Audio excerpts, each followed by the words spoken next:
Guys, welcome back to my channel. आज यहाँ मेरो भाइ ससिनी छ यता हेर न हेलो भन्दिन र आज चाहिँ मैले खाना बिहान उठेर खाना खाइसकेको छु अहिले चाहिँ अराउन्ड 11 o'clock भइसक्यो बाहिर यस्तै अस्ति तपाईहरुले देखाइदिनु बाहिर कस्तो हो बाहिर त राम्रै भएको क्यारे बाहिर यस्तो हो आज काम लागिरहेको यही हो आज त त्यस्तो के प्लान त बनाएको छैन अब बाहिर गएर चाहिँ खाजा खाम्ला के हो अब चाउमिन मोमो सोमो आज बेलुका जाने बेला तपाईहरुलाई भन्नुला सबैसित त्यस्तो जाम्ला भ्लग बनाउँदै यति भन्दै अब आज चाहिँ 9 अक्टोबर होला अब मसित चाहिँ 17 या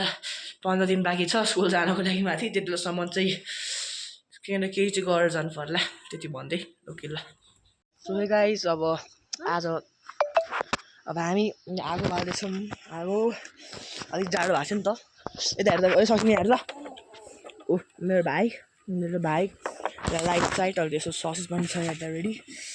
खानाको लागि यस्तो स्टिक्सहरूले यसो अलिकति क्याम्पिङ जस्तै भयो भनौँ न बाहिर यस्तो हामी बाहिर त हेर्नौँ नजिकै छ मेरो घर चाहिँ नजिकै हो यस्तो सराउन्डिङमा चाहिँ कहिले यस्तो छ क्या हामी यहाँ चाहिँ खोला बनेर आएको होइन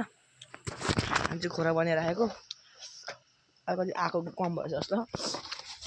बनाउनु पर्छ अब पछि बनाउने बेला तपाईँहरू फेरि बोलाउँला है त ल बाई सो गाइस यहाँ मेरो भाइ अब आगो पोल्दै राखिदिनु भइसक्यो अहिले त ओहो ल यहाँ त ससेस भाइ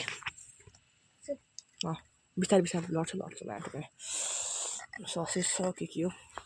यसो कहिले क्याम्प आउनु हामीले चाहिँ अब आगो चाहिँ भुमबुट्टी गर्दा चाहिँ सो गाइस बल अलिकति यसो थापाएर अलिकति गरिदिएको हजुर या थोरै बारबिक्यू जस्तो गर्न आँटेको हो झ्याउ लागेर आउनु अङ्कल ए ल सो गाइस अब पोल्दै मासु यतापट्टि ससेस अलिकति हामी अघि नै खाइसकेको ल्याम्लुम आज बनाउन आँटेको ससेस चाहिँ तपाईँहरू देखाएको wild life experience with my brother Sasin Chaudhary घर नजिकै छ के यताउति के भयो भने म्या कुद्दिने हो कुद्दिनँ के यताउति के भयो भनेर भागिदिने म त सबै लिएर यहाँ यस्तो के चाखु जस्तो के घोप्दिने हो त्यो मान्छेलाई म जे होस् लु यति भन्दै अब पछि घर जाने तर्फतिर तपाईँहरू भन्नुला ल राम्रै भन्नु है हामी कस्तो छ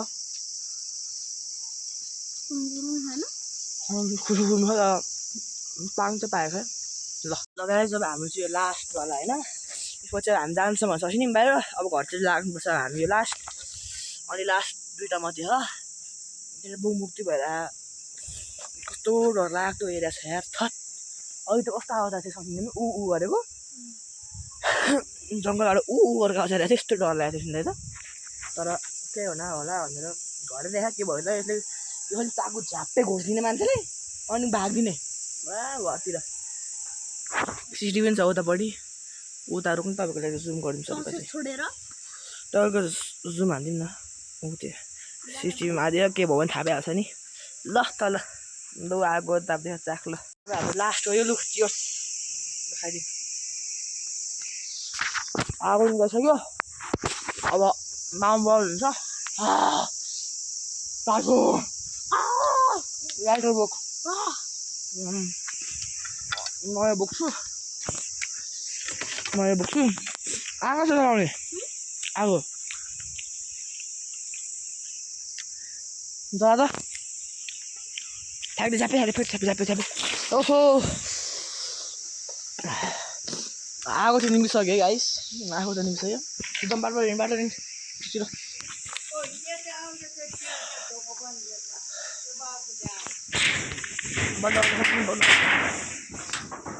गाइस अलिक ढिलै भइसक्यो ससिनी र मेरो मामुहरूले आन्टीहरूले चाहिँ कराउँदै हुन्छ आन्टी र मामुले मलाई भनिदिन्छ कि त्यसरी आइज ससिनी खोइ भनिदिन्छ ढहल त खालि ढहल उता ए दादा ल अब यति मात्रै अब खाना खान्छु अनि खाएपछि भेटौँ है ल बाई सो गाइस अब मैले चाहिँ खानासाना खाइसकेँ टन्नै भइसक्यो मेरो पेट होइन अब आजको लागि यति मात्रै हो तपाईँहरूसित अब भोलि भेटौँला शनिबारतिर कता जानु बाहिरतिर आज मुन चाहिँ दामी देखाएको छ जे भन्नु है यतादेखि चाहिँ कति जुम त गर्दिनँ फुल रेड देखायो क्या सन जस्तो देखिरहेको राम्रो क्यामेरादेखि तर फुल रेड छ क्या त्यो रेड मुन भएर आज राति जे भयो नि ल थ्याङ्क यू सेलिब्रेटिङ उता मेरो बजु ल अब बजाइ नेपाली देखाउनु पऱ्यो यति भन्दै ल bye guys and take care है हर बजु के गर्नु पर्ने लु मेरो नाम ल बाई